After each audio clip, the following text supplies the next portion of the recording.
Je me promenais sur un sentier avec 2 amis. Le soleil se couchait. Tout d'un coup, le ciel devint rouge sang. Je m'arrêtai, fatigué, et m'appuyai sur une clôture. Il y avait du sang et des langues de feu au-dessus du fjord bleu-noir de la ville. Mes amis continuèrent, et j'y restai, tremblant d'anxiété. Je sentais un cri infini qui passait à travers l'univers et qui déchirait la nature.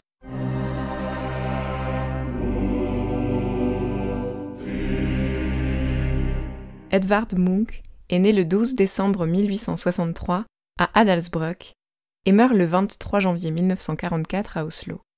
Il était à la fois un peintre et un graveur norvégien. Mais il se passionna aussi pour de nombreuses innovations de son époque, comme la photographie ou le cinéma. La vie de Munch est entourée par la mort, de sa mère lorsqu'il n'avait que 5 ans, d'une sœur quelques années plus tard et d'un frère en 1895. Il est élevé par sa tante qui l'encourage à poursuivre sa passion pour le dessin. Il se formera à l'école royale de dessin avant de s'émanciper et de fréquenter l'académie en plein air dirigée par Fritz Tolow. Vers 20 ans, il voyage en Europe. À Paris, il découvre le post-impressionnisme, notamment Van Gogh et Gauguin, qui l'inspireront au cours de ses travaux. De retour en Norvège, il fréquente la bohème de Christiania et les milieux anarchistes. Durant la Grande Guerre, Munch revient près d'Oslo et se consacre à la peinture de paysages. À la différence de Vincent van Gogh et malgré le grand trouble dans lequel il passe sa vie, Edvard Munch ne vécut pas comme un exclu. Il faisait beaucoup d'expositions dans les rues, dans les lieux publics ou les divers lieux de nature. Il n'hésitait pas pour pouvoir suspendre ses toiles à les perforer et les laissait dans la neige. Ces toiles souvent provoquaient un sentiment de gêne chez les spectateurs. Avec Munch, la peinture est désacralisée. Il ne veut pas faire de belles toiles. Il peint sans peur. On peut percevoir un lien très profond entre l'artiste et son œuvre, de sorte qu'un grand nombre de ses toiles nous mettent mal à l'aise. Il nous montre sa vie de manière très crue, sans préambule, ce qui crée une grande proximité entre le spectateur et le peintre. Une proximité presque forcée, puisque nous n'avons pas le choix de plonger dans ces toiles au premier coup d'œil. Certains motifs nous apparaissent récurrents dans les œuvres du peintre. La mort, le mal et les femmes, qui souvent se juxtaposent. Munch a la sensation que toutes les femmes qui l'aiment le quittent. La femme, dans son œuvre, est souvent ambivalente. Elle représente régulièrement à la fois la mère, le désir, l'érotisme, la soumission, la possession, le bonheur, le malheur. Un assemblage complexe qu'on retrouve dans son tableau La Madone. Dans cette œuvre, comme dans un grand nombre de toiles de l'artiste, l'œil se perd.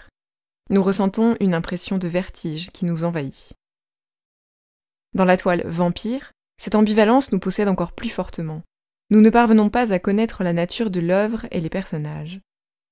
Aucun visage ne nous apparaît, de sorte qu'il nous est impossible de savoir si l'on observe la scène paisible d'un couple endormi l'un sur l'autre, s'ils font l'amour, ou si c'est une scène fantastique d'un vampire vidant l'homme de son sang. L'homme est-il vivant, transi de désir, endormi ou mort? Si le titre nous aiguille, l'œil ne parvient cependant pas à définir précisément la nature de la scène qui se joue devant lui. Cette œuvre fut déclinée dans plusieurs décors. Munch extrait les personnages de leur intérieur sombre et les dépose dans un paysage mythique. Il crée des ambiances. Le motif devient autonome. On en reconnaît presque une marque de fabrique de l'œuvre du peintre. Il utilise cette technique pour faire surgir des contradictions internes. Il peint des choses qu'il ne s'explique pas. L'autoportrait est une forme que l'on perçoit de manière régulière dans l'intégralité de son œuvre. On en recense environ 70 et une centaine de gravures. Mais même ces autoportraits sont empreints d'une atmosphère particulière. Ils mettent en évidence ce que ce genre ne montre habituellement pas. L'artiste s'utilise comme un objet clinique, d'étude. À travers ses toiles, il fait un point sur son état mental. Contrairement à un grand nombre de ses contemporains, il ne se représente jamais dans son atelier. Sa figure est souvent fuyante. La construction de ces tableaux est elle-même très récurrente.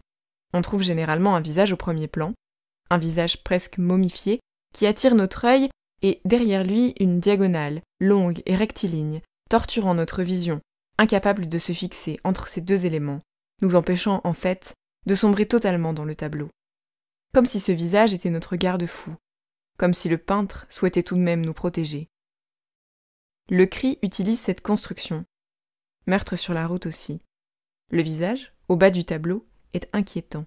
Pour représenter les yeux, le peintre s'est contenté de déposer 2 points noirs. Et pourtant, ces 2 points représentent de nombreuses émotions. Nous y voyons la folie, la peur, la dureté. Tout le tableau se trouve en ces 2 points. L'artiste aime produire des effets dans ses tableaux. Souvent, il représente le trouble visuel. Dans L'Enfant malade, par exemple, où il nous montre, comme à travers des yeux baignés de larmes, cet enfant veillé par sa mère. Dans La puberté, il s'élève à un autre niveau, représentant une jeune fille nue, assise sur un lit. Derrière elle, on aperçoit comme 2 ailes, l'une blanche, l'autre noire. Il nous révèle au travers de ce tableau les anges noirs qui le hantent, les démons qui habitent chacun d'entre nous. La petite fille semble découvrir et prendre conscience du désir de l'homme. C'est cela que le peintre voulait peindre, le désir. Mais la jeune fille est fragile, et surtout, elle a froid. Les flammes et le sang envahissent ses toiles.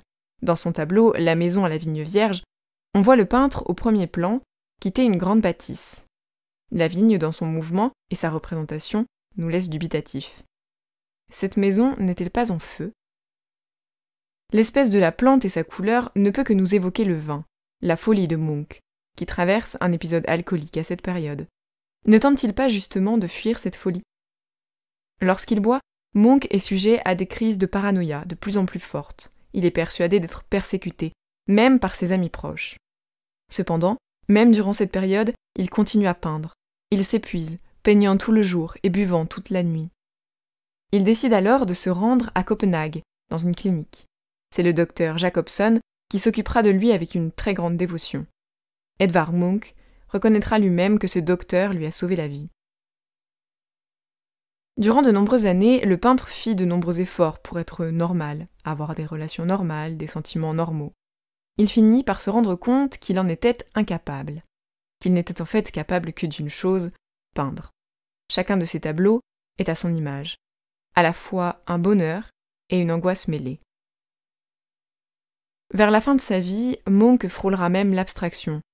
Atteint d'une hémorragie de l'œil droit, il peint ce qu'il voit par cette rétine, malade et pleine de taches.